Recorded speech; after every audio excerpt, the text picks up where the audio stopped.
Durante incontables épocas, la Iglesia, en su devenir histórico, ha entonado y recitado de manera constante los mismos salmos que han brindado consuelo y dirección a innumerables almas.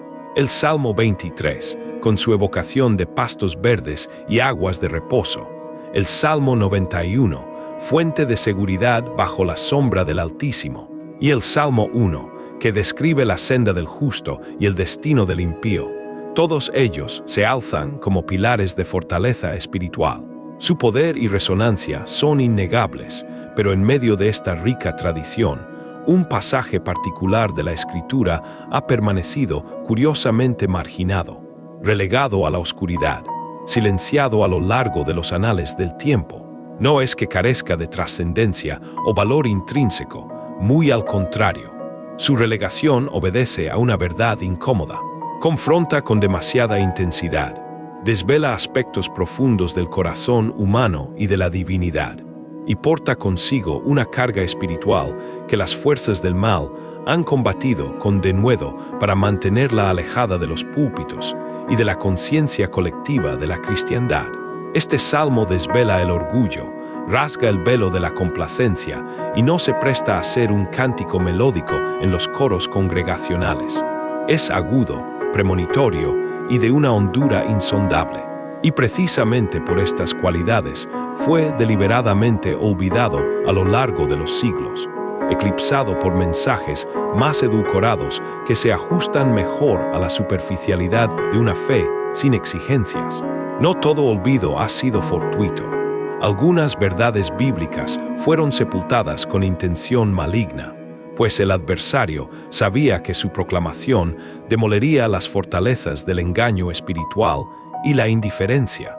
Mientras la gran mayoría de los creyentes memorizan con fervor estos salmos tradicionales, muchos evitan sumergirse en aquellos versículos que revelan la faceta más sobrecogedora del Dios verdadero, la que no complace los antojos de la carne ni el egoísmo humano. Estos pasajes son los que exponen la vanidad, los que desgarran la autosuficiencia y los que exigen una introspección profunda y genuina. Este salmo en particular no posee la dulzura necesaria para ser entonado en suaves melodías o para adornar cuadros decorativos. Por el contrario, es tajante, profético y de una profundidad que conmueve los cimientos del alma. Su contenido no busca complacer, sino confrontar, y por ello ha sido objeto de una extraña omisión a través de las centurias. Es una verdad que fue deliberadamente oscurecida, una joya espiritual que fue sepultada no por su falta de brillo, sino por la intensidad de su resplandor, que desafía la comodidad y la apariencia. Las potencias de las tinieblas siempre han sabido que ciertas revelaciones escriturales, una vez anunciadas y comprendidas, tienen el poder de pulverizar las barreras de la apatía y la falsa piedad que han erigido en el corazón de muchos. Y este salmo, con su inquebrantable mensaje de rectitud y juicio, es indudablemente una de esas verdades liberadoras. En las próximas reflexiones exploraremos exhaustivamente este salmo, que ha sido virtualmente censurado de la conciencia espiritual contemporánea, como si su contenido fuese demasiado incómodo para ser abordado en la arena pública de la fe. Nos adentraremos en las razones profundas por las que ha sido eludido con tanta persistencia. Desentrañaremos las verdades que revela con una franqueza desarmante y comprenderemos cómo este texto ancestral puede convertirse en la llave maestra para la restauración auténtica y un poderoso despertar espiritual en la vida de cada individuo. Es imperativo que prestemos una atención escrupulosa a cada palabra, pues este salmo tiene el potencial de arrancarnos de las cadenas de la religiosidad superficial, de desgarrar el velo de la complacencia que a menudo nos cubre y de restaurar en lo más profundo de nuestro ser una sed genuina por el Dios viviente y verdadero, una añoranza que ha sido mitigada por siglos de comodidad espiritual. Y en la sección final de este análisis, desvelaremos la intrincada trama de por qué fue tan sistemáticamente ignorado a lo largo de la historia y por qué su mensaje es de una urgencia ineludible y debe ser restaurado en el alma de cada creyente en este preciso momento, para que la luz de la verdad ilumine cada rincón de nuestra existencia. En medio del vasto compendio de salmos, entre los que son más asiduamente recitados y memorizados en la Sagrada Escritura, emerge uno que, a primera vista, parece desentonar por completo con la fe y la práctica religiosa de la modernidad. Su lenguaje no se enfoca en la celebración de la victoria personal en los términos que a menudo anhelamos, ni contiene frases que puedan ser fácilmente enmarcadas y colgadas en la pared de un hogar para inspirar una sensación de bienestar superficial. No discurre sobre la bendición material en su sentido más literal, ni ofrece una protección explícita contra los enemigos visibles y tangibles que solemos identificar con facilidad. Sin embargo, este salmo aborda algo de una seriedad mucho mayor, algo que, lamentablemente, ha sido relegado a las profundidades del olvido colectivo: la santidad inmaculada de Dios y la imperiosa necesidad de que el juicio comience, precisamente, por su propia casa. Este pasaje al que nos referimos no es otro que el Salmo 50, y es precisamente por la contundencia de su mensaje y su enfoque en la pureza divina y la rendición de cuentas que, durante siglos, muchos lo han dejado de lado. No ha sido un error de omisión casual, sino una evitación deliberada, motivada por un temor subyacente a sus implicaciones. El Salmo 50, a pesar de su incómodo mensaje, no fue técnicamente excluido de la Biblia. Sigue estando allí, accesible para cualquiera que lo busque. Sin embargo, en un sentido más profundo y espiritual, ha sido velado, su esencia censurada del discurso teológico predominante. Son escasos los predicadores que eligen disertar sobre sus versículos, y aún menos quienes se atreven a orar con la convicción y la humildad que sus palabras demandan. Prácticamente nadie está dispuesto a afrontar lo que este salmo revela con una claridad meridiana. La razón es simple, pero profundamente desafiante. Dios, el Todopoderoso, no está hablando a los impíos, a aquellos que abiertamente rechazan su autoridad o que viven al margen de cualquier fe. No, en este salmo, Él se dirige directamente a su propio pueblo, a aquellos que se identifican como sus seguidores, y lo hace con una determinación inquebrantable, listo para impartir juicio sobre los suyos. El primer versículo ya irrumpe con una fuerza arrolladora, estableciendo el tono de lo que está por venir. El Dios de dioses, el Señor, ha hablado y convoca a la tierra desde el nacimiento del sol hasta donde se pone. Aquí no encontramos al Dios que susurra consuelo en momentos de angustia, ni al Padre que solo bendice sin exigir compromiso. Aquí se manifiesta el Dios que habla como un rey soberano, que convoca a la totalidad de la creación como un testigo mudo, que llama al cielo y a la tierra para que sean espectadores de un juicio divino inminente. La pregunta que surge de inmediato es: ¿a quién se propone juzgar?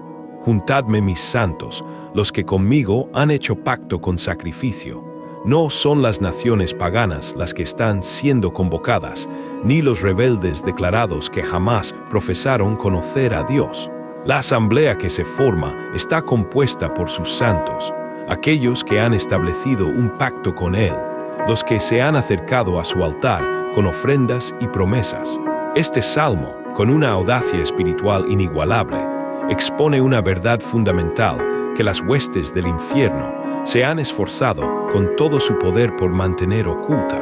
El juicio purificador de Dios comienza invariablemente por su propia casa, por aquellos que llevan su nombre y dicen ser sus seguidores. Y es precisamente por esta verdad tan desafiante que este salmo fue perdido, olvidado y silenciado a lo largo de los siglos, porque su mensaje denuncia, sin rodeos, una fe hipócrita, un culto vacío de significado profundo, una apariencia de piedad desprovista de una esencia espiritual auténtica. Su contenido desvela la comodidad de la religión sin quebrantamiento, la observancia de ritos sin la transformación del corazón y la veneración de un Dios en la teoría, pero no en la práctica. Para seguir descubriendo estas profundas verdades que transforman el alma, te invitamos a suscribirte a Senderos del Señor y unirte a nuestra comunidad de búsqueda espiritual. En el 7º versículo, la voz divina irrumpe con una intimidad y una autoridad innegables, dirigiéndose directamente a su pueblo con una franqueza que desarma. Oye, pueblo mío, y hablaré. Oye, Israel, y yo te testificaré. Yo soy Dios, el Dios tuyo. Esta declaración es profundamente personal, directa e innegociable. No es una sugerencia ni una invitación a la reflexión.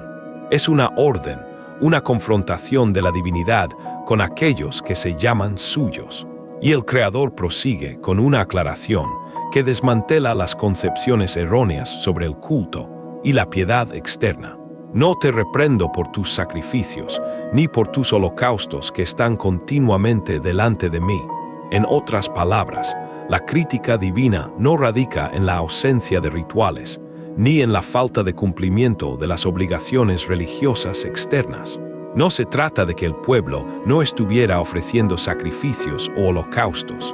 De hecho, lo hacían de manera continua, con una devoción superficial que no lograba conmover el corazón de Dios.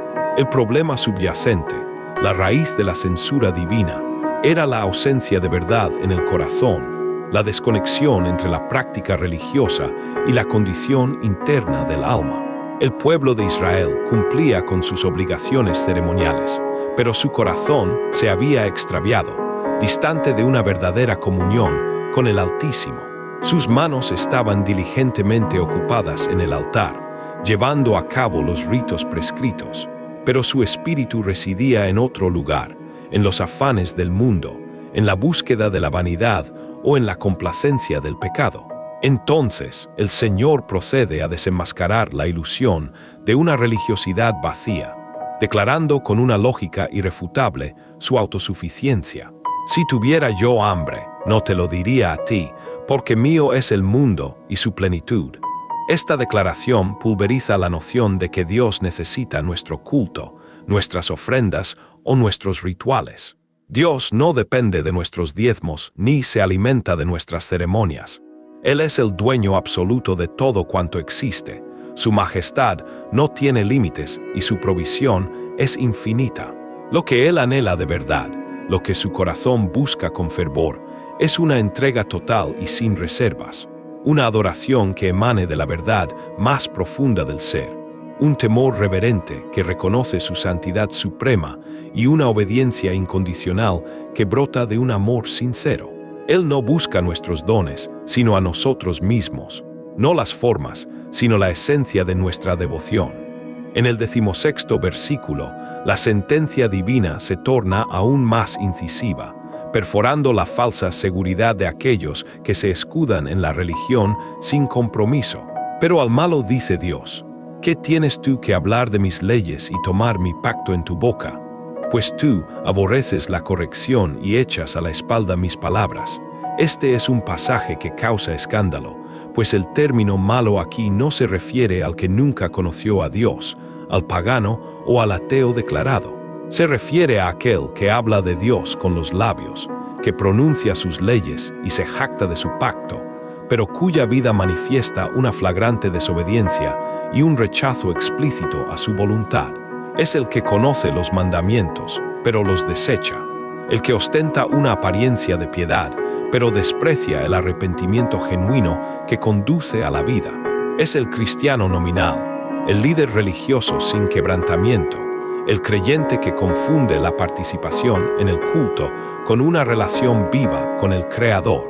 Por esta razón, este salmo ha sido sistemáticamente olvidado, porque desgarra sin piedad el velo de la religión que se ha convertido en una fachada, confronta de frente al cristiano carnal que vive en dos mundos y desenmascara, sin contemplaciones, la fe superficial que solo busca el beneficio propio. Es un espejo implacable que muestra la verdadera condición del corazón que se esconde tras los rituales. Y en el 21º versículo, el Altísimo emite la acusación más humillante y dolorosa de todas. una que debería resonar como un trueno en cada púlpito y en cada congregación que se precie de llamar su nombre. ¿Pensabas que de cierto yo era como tú? Esta interrogante divina no es meramente retórica. Es una sentencia lapidaria, una denuncia de la más grave idolatría espiritual.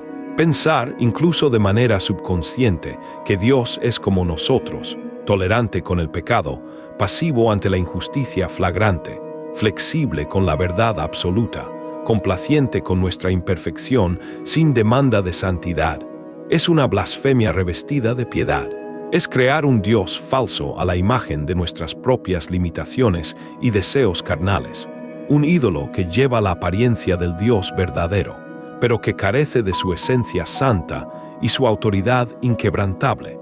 Este es el engaño más sutil y peligroso que ha minado la fe de muchos a lo largo de la historia. Para quienes anhelan una fe auténtica y sin concesiones, les invitamos a suscribirse a *Senderos del Señor y unirse a una comunidad que busca la verdad sin filtros. Pero, a pesar de la severidad de sus advertencias y la contundencia de sus acusaciones, el Salmo 50 no concluye en la desesperación o en la destrucción definitiva. Concluye, de manera sorprendente, con una oferta de esperanza, un camino de retorno para aquellos que estén dispuestos a escuchar y obedecer.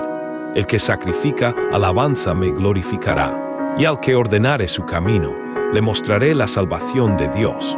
Esta promesa, aunque condicional, es un faro de luz en medio de la oscuridad del juicio. El camino de regreso hacia la comunión con el Creador, hacia su favor y su salvación, se halla en la rendición incondicional del Espíritu, en el sacrificio genuino de una verdadera alabanza que emana de un corazón quebrantado. No se trata de la repetición mecánica de cánticos, sino de una adoración que nace del arrepentimiento profundo, de una vida que se alinea con la rectitud interior, purificada por la verdad de su palabra. La transformación no es un mero ritual, sino un proceso de ajuste del camino de vida. Así, el Salmo 50, que fue objeto de una censura tácita por su mensaje demasiado confrontador y su radical exigencia de pureza, es precisamente por esa misma razón por la que su mensaje necesita ser restaurado con urgencia en el corazón de cada creyente y en la praxis de cada congregación. Este es el tiempo para desempolvar sus verdades y permitir que su fuego purificador arrase con la indiferencia. Con demasiada frecuencia, podemos observar una escena tristemente común en innumerables templos y santuarios de hoy. Altares repletos de ofrendas, coros que entonan alabanzas a viva voz, cultos que se prolongan por horas y multitudes de personas visiblemente emocionadas y entregadas a la liturgia. Sin embargo, si el cielo tuviera la capacidad de comunicarse con una voz audible y discernible en esos mismos espacios, es probable que se escuchara el mismo lamento que el Altísimo pronunció en el Salmo 50. No te reprendo por tus sacrificios, porque cumples con los rituales externos, sino porque tu corazón no me pertenece, está lejos de mí. Este es el epicentro de la crítica divina contenida en ese poderoso salmo, el meollo de su mensaje profético. No es la ausencia de culto o de observancias religiosas lo que Dios denuncia con vehemencia. La verdadera problemática reside en la presencia de un ritualismo vacío, desprovisto de la verdad esencial que debería acompañarlo, una forma de piedad sin la presencia genuina y transformadora del Espíritu Santo. Dios, en esencia, nos está interpelando con una pregunta directa y sin rodeos. Ustedes, que se llaman mi pueblo, que realizan todas las prácticas externas de manera impecable, realmente me conocen, sienten un temor reverencial por mi santidad. Me aman con una devoción incondicional y verdadera. El altar puede estar colmado de ofrendas y actividades, pero si el corazón permanece vacío, desprovisto de pasión, arrepentimiento y una búsqueda sincera del Señor, entonces todo se convierte en una farsa, una actuación vacía.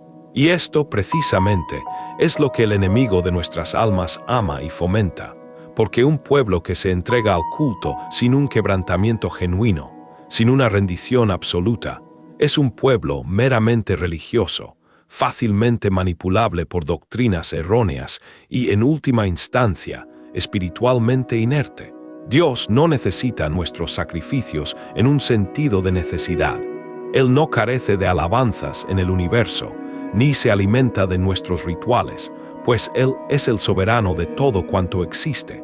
El mundo entero le pertenece, la creación obedece su voz sin titubear, y lo que Él verdaderamente anhela es un corazón que lo reverencie con profunda devoción, que lo tema con santidad y que lo ame con una verdad inquebrantable que trascienda cualquier formalismo. Para quienes buscan ahondar en esta verdad que libera, suscríbanse a **Senderos del Señor **, para no perderse ninguna enseñanza que edifica el alma.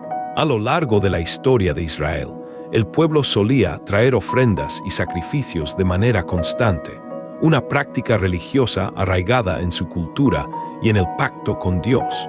Sin embargo, paradójicamente, a menudo vivían inmersos en el pecado, ofreciendo corderos y holocaustos en el templo, mientras actuaban en su vida cotidiana como si el Señor no tuviera conocimiento de lo que acontecía detrás de las escenas, en la intimidad de sus vidas y en la oscuridad de sus decisiones.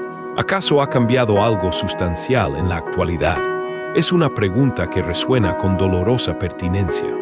¿Cuántas congregaciones hoy en día están saturadas de liturgia, de programas, de actividades, pero se encuentran vacías de un temor santo y reverencial hacia el Creador? ¿Cuántos líderes religiosos hablan elocuentemente de Dios desde sus púlpitos, pero no lo conocen íntimamente en sus corazones, ni experimentan una comunión profunda con Él?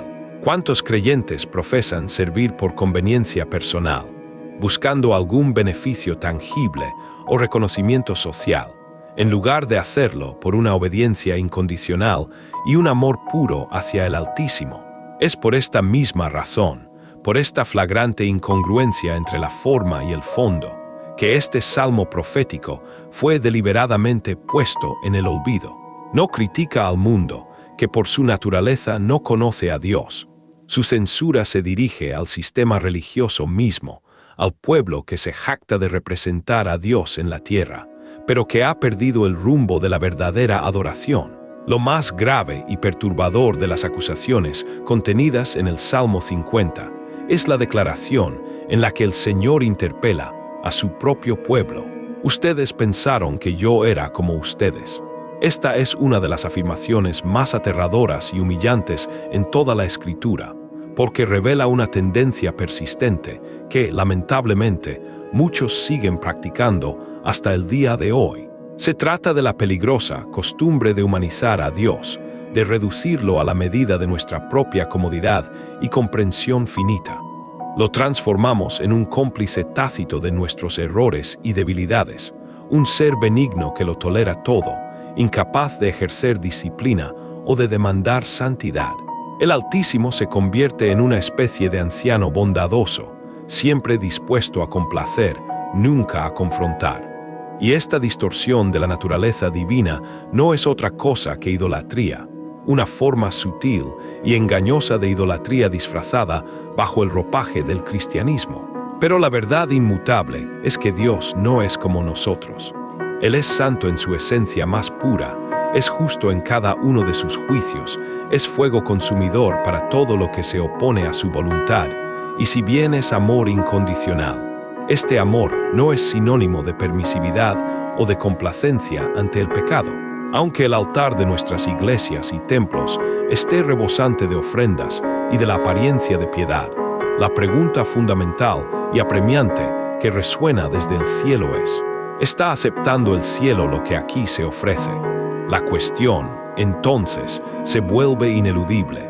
¿De qué sirve un sacrificio o una ofrenda si el corazón del que los presenta no está quebrantado por el arrepentimiento y la humildad?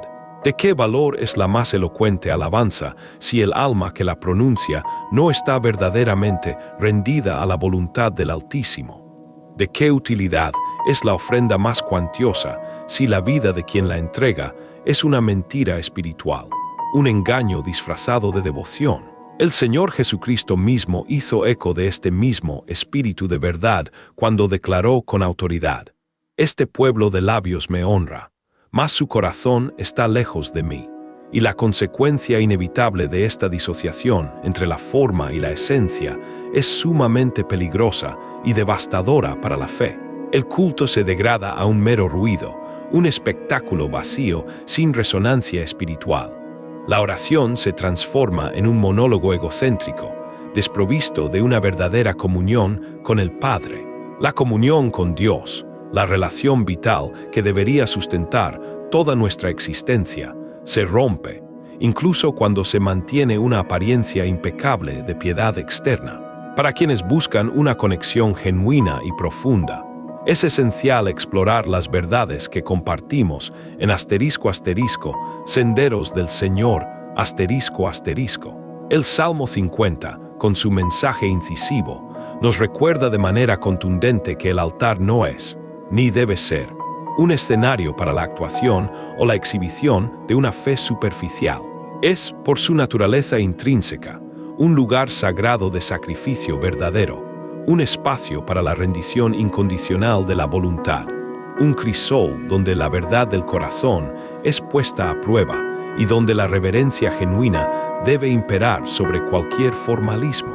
Quizás sea precisamente por esta exigencia radical que un número considerable de congregaciones y líderes religiosos prefieren evitar la exposición de este texto. Su mensaje no se alinea con la narrativa de un evangelio de autoayuda que promueve el bienestar personal sin el costo de la transformación. No encaja en un cristianismo superficial, desprovisto de exigencias y compromiso. Este salmo demanda fuego purificador en el espíritu, un temor santo ante la majestad divina y una verdad sin rodeos en el alma. Y el adversario, el enemigo de nuestras almas, lo sabe perfectamente. Por eso mismo, prefirió que este salmo, con su poder transformador, quedara sumido en el olvido colectivo, porque donde la verdad resplandece con toda su fuerza, no hay espacio para el engaño sutil de la hipocresía. Donde la reverencia genuina habita en el corazón, el orgullo es desmantelado y aniquilado. Y donde la santidad de Dios es aceptada y vivida, las fuerzas del infierno no pueden permanecer ni ejercer su influencia. La pregunta fundamental que el Salmo 50 nos obliga a enfrentar con dolorosa honestidad es: ¿el altar está lleno, pero el cielo lo está aceptando? Si la respuesta a esta interrogante resuena en nuestro interior con un no, con una certeza de que la desconexión es real, aún hay tiempo. Dios, en su infinita misericordia, no está pidiendo actuaciones teatrales ni representaciones vacías de piedad. Lo que Él anhela de lo más profundo de nuestro ser son corazones vivos, genuinamente humildes, profundamente quebrantados por